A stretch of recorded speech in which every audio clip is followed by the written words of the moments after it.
Finally, I'm free from that burden. Starting today, my parents are moving in with me at my house. When my parents passed away, my husband Scott demolished our family home and stood in front of its site. He blurted out, "Hurry up and bring the inheritance to our place." I stood there in shock and asked, "What are you talking about? Have you lost your mind?" At his words, I couldn't help but laugh. I realized what this was all about. "Why are you laughing? Don't you understand?" Scott and my in-laws looked at me, puzzled. That's when I told them the truth. My name is Amy Jackson. I was born the eldest daughter of ordinary office worker parents. I have one brother, and we were a very normal family. I married Scott when I was 30, and we had 2 kids. Balancing work and parenting, I suddenly found myself at 52. My son Eric and daughter Judy had grown up to be fine adults, each living on their own and starting their careers. Now was the time to relax with my husband. It was an ordinary life, but I was happy. I thought I would continue to age like this, but my simple life changed one winter day. My father was in a car accident and suddenly passed away. He was only 68 at the time. Our whole family was overwhelmed with grief, especially my mother, who was so depressed she couldn't even eat. "Mom, I know it's hard, but you have to eat," I told her again and again. "I know, but I just don't have the appetite. It feels like there's something stuck in my chest," she replied. My brother and I thought she was just emotionally distressed and watched her for a while. However, she rapidly lost weight in just 3 weeks. Worried, I took her to the hospital. The diagnosis from the doctor was shocking. Cancer. The cancer was advanced, and surgery wasn't an option. She had about a year left to live. I hadn't had the chance to really take care of my parents yet. When I thought I had lost my father, now my mother was facing this illness. I was even more devastated than when my father passed, but I couldn't grieve forever. My brother lived far away and couldn't help, so it was up to me to take care of my mother. I told Scott that I wanted to live with my mother. I couldn't leave her alone, both emotionally and physically, during her illness. But Scott's reaction surprised me. "We just finished dealing with your dad's funeral, and now I have to be dragged into more of your family's issues," he said with a sigh, clearly annoyed. "You don't have to say it like that. Can't you just drive her to the hospital and back?" "Do we really have to live with her?" I asked. "I think she might feel lonely. If it's not okay, maybe I can just live at my family home for a while," I suggested. Scott became indignant. "And who's going to take care of my meals while you're gone?" "I'll come and cook, of course." "What about cleaning? Who's going to do the laundry?" he demanded. I fell silent. I intended to do what I could, but I couldn't do everything as before. Being confronted with this reality hurt. If someone said I was being selfish for wanting to care for my mother, I wouldn't be able to argue back. I'm sure my mother, being considerate, would say everything is fine as it is, but I really wanted to do something for my parents. "Fine, but I'm not helping with anything, you hear?" Scott grudgingly said to my silence. His attitude was arrogant, but he had ultimately agreed. "I'm sorry and thank you," I said. Although I thought he was being awful, he had agreed to my wish. I suppressed my desire to argue back and thanked him. Despite the trouble, Scott and I started living with my mother at my family home. We had originally been living in a house provided by Scott's employer. Scott was an only child, and since his father really wanted us to live together, we didn't plan on buying our own home. We were going to eventually move in with Scott's parents. Living in the company housing was more convenient for work, and the rent was only about $1,000 a month, so it wasn't a big burden. But now that we've moved to my family home, we don't have to pay that anymore, and we have more space. I think living together wasn't all bad for Scott. True to his word, Scott didn't help with anything, but I'm glad I could live with my mother. She seemed energetic, but she often felt weak and spent a lot of time lying down during the day. I prepared her meals, fed her, and managed her medication. It would have been impossible for her to do all that alone. "I'm sorry, Amy." "Thank you." It's a big help that you're here with me. I should thank Scott too, my mother said, expressing her gratitude many times. She was unaware of the harsh words Scott had said about living together, so she was grateful to him too. One evening, after my mother had gone to bed and Scott returned home, I brought up the subject of my mother's treatment while serving dinner. Scott glared at me and said, "I don't know what you want me to say. I told you I'm not helping with anything," refusing even to listen. I needed someone to vent to, someone to consult. All I wanted was for Scott to listen. Even after 2 months, 3 months, Scott's attitude didn't change. He constantly complained about living together, acting as if he was doing a great favor, and his behavior became more obnoxious day by day. But I couldn't say anything against it. Between worrying about my mother and being considerate of Scott, I was becoming more stressed. Around the time of the 2-year prognosis, my mother's condition worsened rapidly and she was hospitalized. 5 days later, she passed away. Although I had prepared myself mentally, I was devastated. My brother's family and my children came right away and helped a lot, but in times like this, you really want your spouse by your side. However, Scott was laughing and chatting with his parents in a corner, not helping with the funeral preparations at all. My brother had taken the lead role in the preparations, and somehow we got everything ready for the funeral. But Scott, who should have been sitting in the family section, was at the very back of the relative section. "Scott, I want you to sit in the family section," I said. He replied, "No, I'm fine here. I'm not a blood relative after all." "But you're my husband," I said. Then his mother chimed in, "He's your husband, but he's not your mother's son.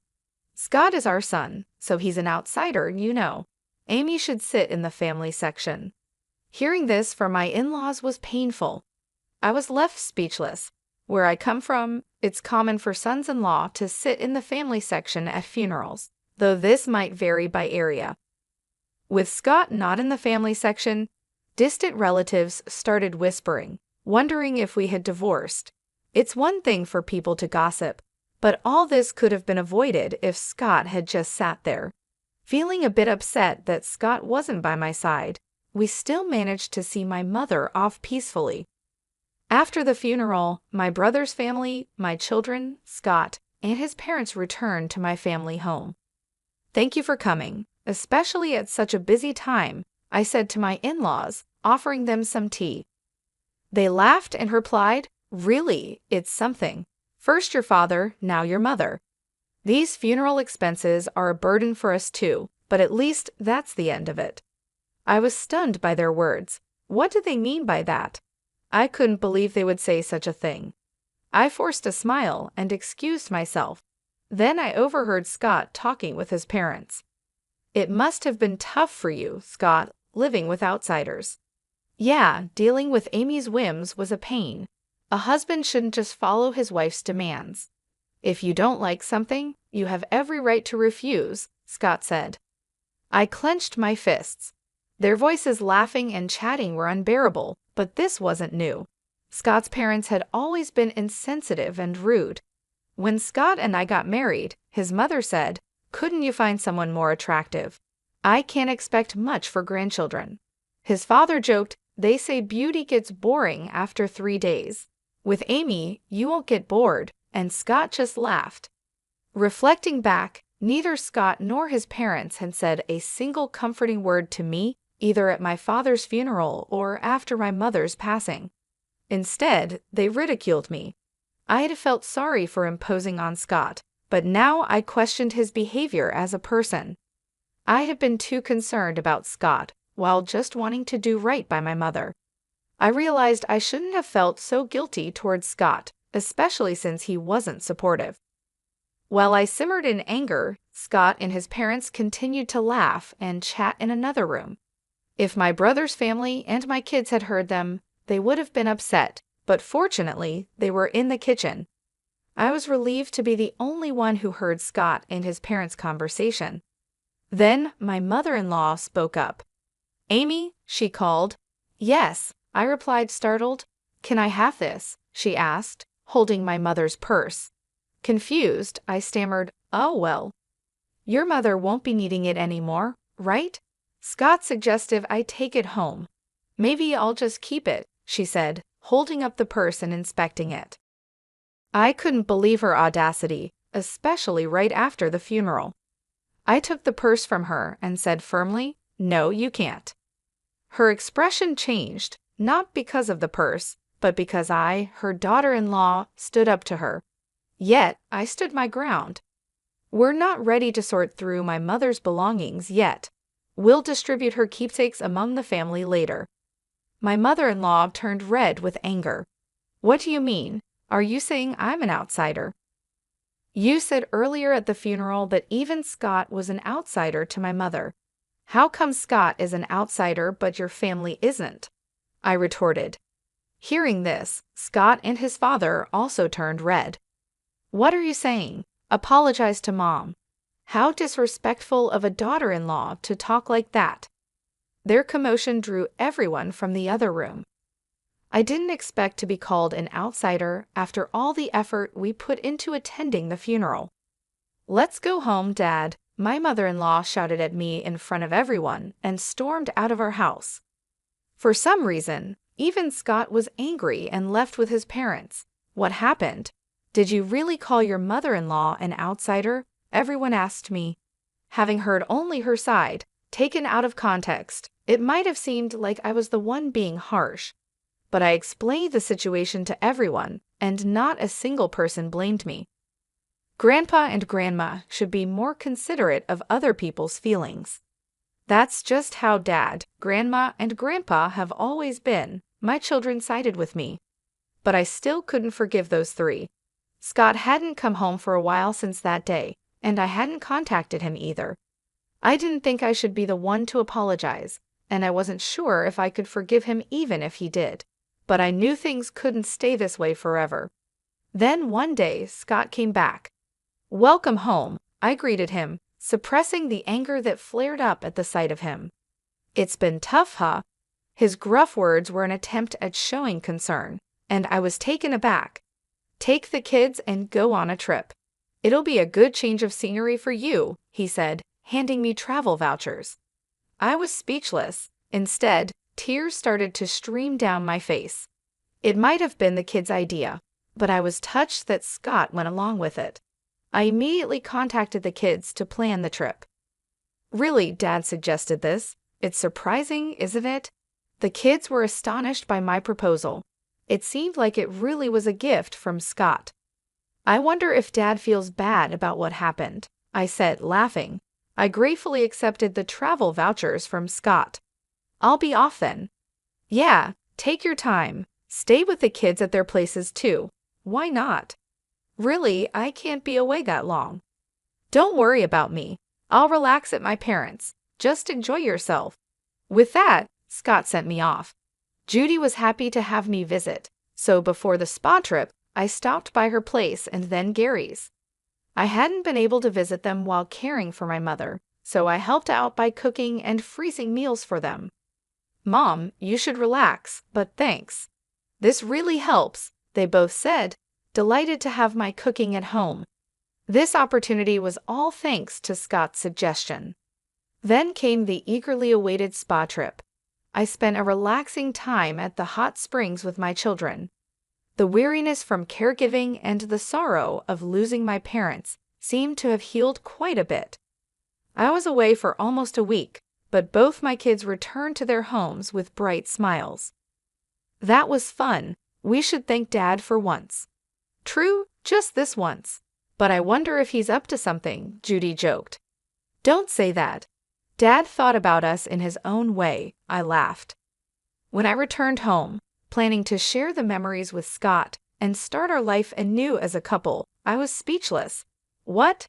The house is?" I looked around in disbelief. Despite recognizing the location, the family home that should have been there was gone. Then, out of nowhere, Scott appeared, followed by his parents. They were grinning at me, standing there dumbfounded. "Scott, what's going on?" I asked.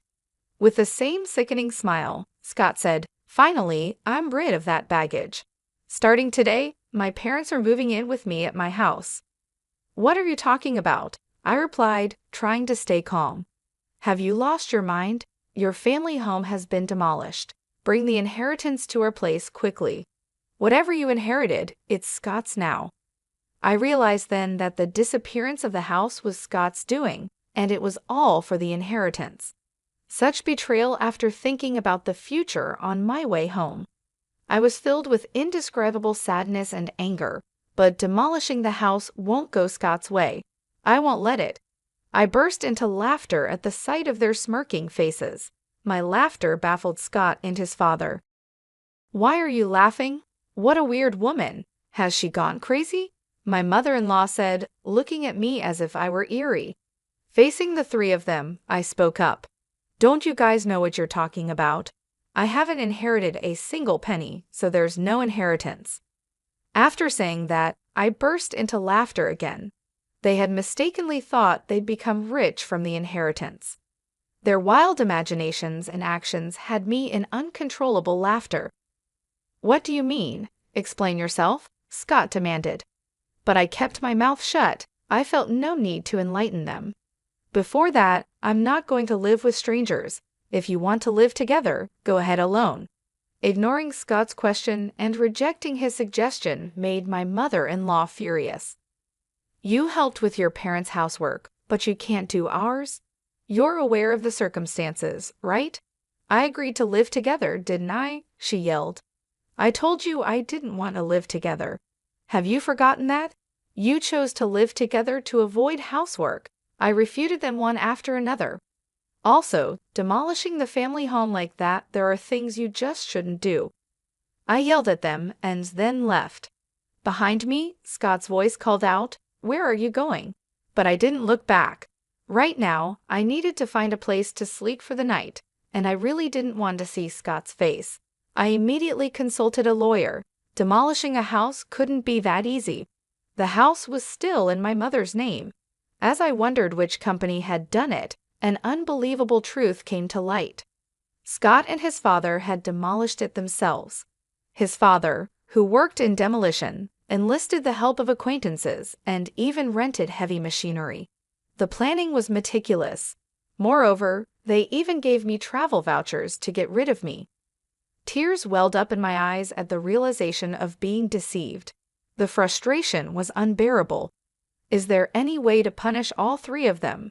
I tearfully explained my situation. The lawyer smiled at me kindly. "Scott unlawfully demolished the house in your mother's name. He could be charged with property destruction and held liable for damages. Let's start by demanding a formal apology from Scott and his parents." I nodded in agreement, and the lawyer quickly took the necessary actions. A few days later, Scott called me, furious about the legal notice he received. "What's with this certified letter?" he yelled. "Oh, you got it. You destroyed my precious house, so of course you have to compensate," I replied. "Compensate? We said we were moving to my parents' place. I demolished a house that nobody was going to live in. You should be thanking me, not asking for compensation." "Now bring the inheritance and come back home," he said arrogantly. "Thank you for demolishing my house? Don't make me laugh. And what inheritance? It's not even settled yet," I shouted back. Scott was silent, seemingly taken aback by my anger, which I rarely displayed. The reason I laughed when the house was demolished was exactly this. I had a whole year with my mother. It was obvious that we would discuss matters of inheritance. So I told my brother I didn't want anything and to give it all to him. As a result, he inherited all the cash and stocks. He insisted that I should have the house since he lived far away and couldn't manage it. If I wasn't going to live there, it could be rented out. That was the plan. Either you and your father restore the house to its original state or pay the amount specified in the letter. I was considering settling this amicably. "Well, fine. If you can't pay, I'll file a police report and sue you," I declared. "I'm sorry. I didn't think you'd get so angry," Scott said, starting to make excuses. "Of course, I'm angry. What do you expect?" I snapped. Scott seemed to think that if my family home was gone, he wouldn't have to live with his parents. His father had always wanted to live together and had a fondness for Eric. Scott had refused to live together before, citing difficult commutes, but his parents thought I was the one against it. So he convinced them by demolishing my house and making it seem like I'd move in with them with the inheritance. But I couldn't forgive him after hearing such a thing. Please give me a break. I didn't mean any harm. Dad's sorry too. If he's truly sorry, then agree to the settlement, I said and hung up the phone. Scott kept calling and sending messages, apologizing. If you're sorry, just transfer the money, I pushed him away. I knew my childhood home couldn't be restored, but this was the only way I could deal with my unbearable feelings. I stayed at Judy's place. My brother's family and my children knew about the situation, although my brother must have been angry about our house being demolished without his consent. He said, "I won't interfere, but I'll help in any way I can. Do what you think is best, Amy." Everyone condemned Scott's actions and supported me. A month passed without any compensation or alimony payment from Scott. During that time, there was no contact from him. I couldn't stay with Judy forever. I wanted to get the money as soon as possible to at least establish a living foundation. Contrary to my wishes, something unbelievable happened. It was revealed by Judy. "This apron looks a lot like Grandma's," she said, showing me her smartphone screen. I was surprised when I saw it. It was a listing on a flea market app. The apron Judy mentioned, similar to my mother's, was a unique one I had made for her. "What? This is Grandma's apron. I made it, so I'm sure," I said. Judy quickly checked other listings. The seller seemed to have recently joined the app with no transactions or reviews yet. There were nearly 50 items listed, and to my horror, all of them belonged to my mother. I immediately realized it was Scott. He was the only one who could have taken my mother's belongings after demolishing the house. I called Scott right away. "What's this about the app?" I asked. "App?" Scott responded, sounding annoyed. "Don't play dumb.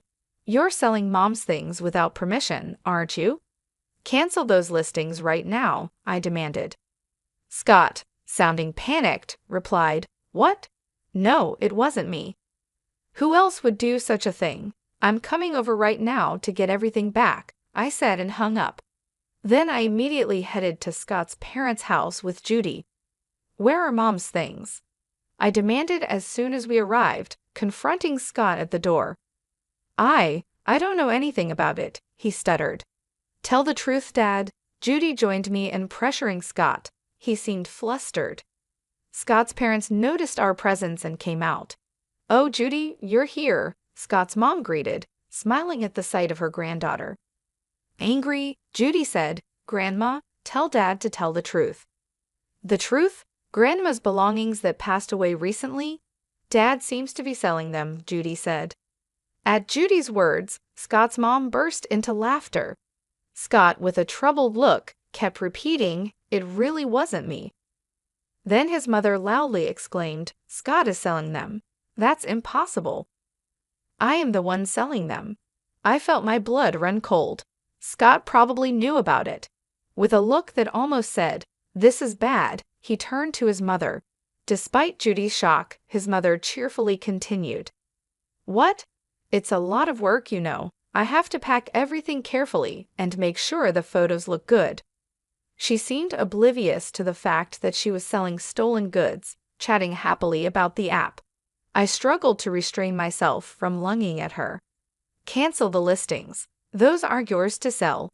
Judy, red with anger and tears in her eyes, pleaded with her grandmother. However, Scott's mother seemed displeased. "What's the big deal? I finally found a hobby I enjoy. I use the things I can and sell the rest for a little pocket money. It's good for preventing dementia. I'm the only grandma left, so Judy wants me to stay healthy and live long, right?"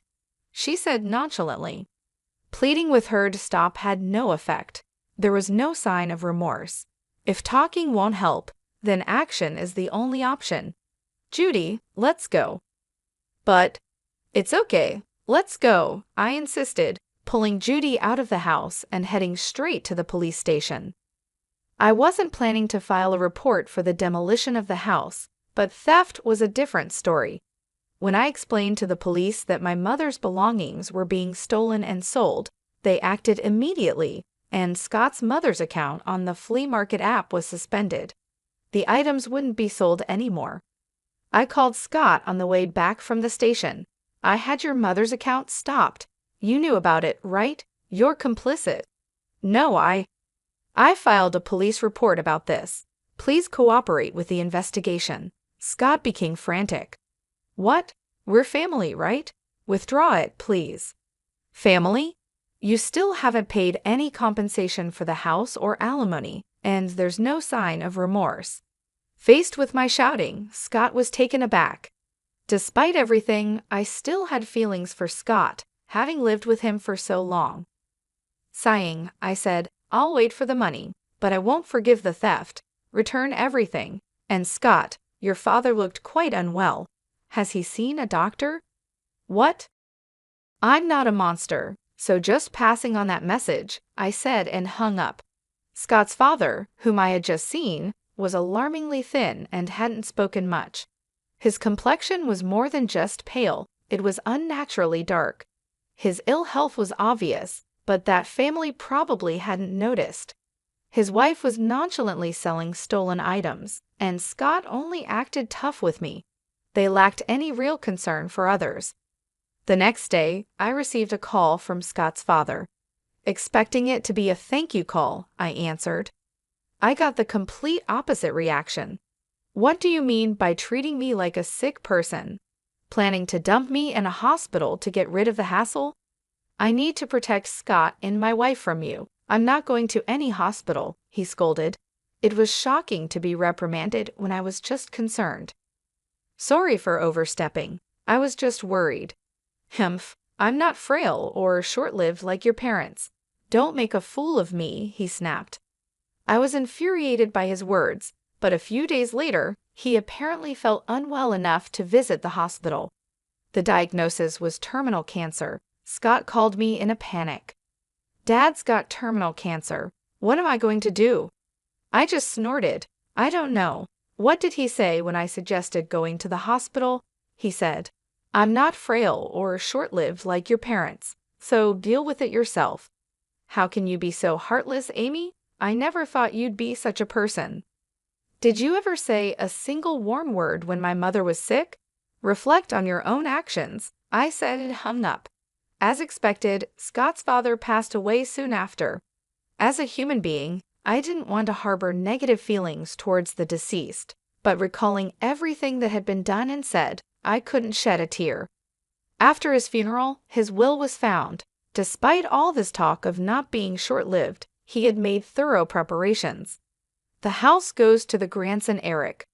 The rest of the estate is to be divided between my wife and eldest son.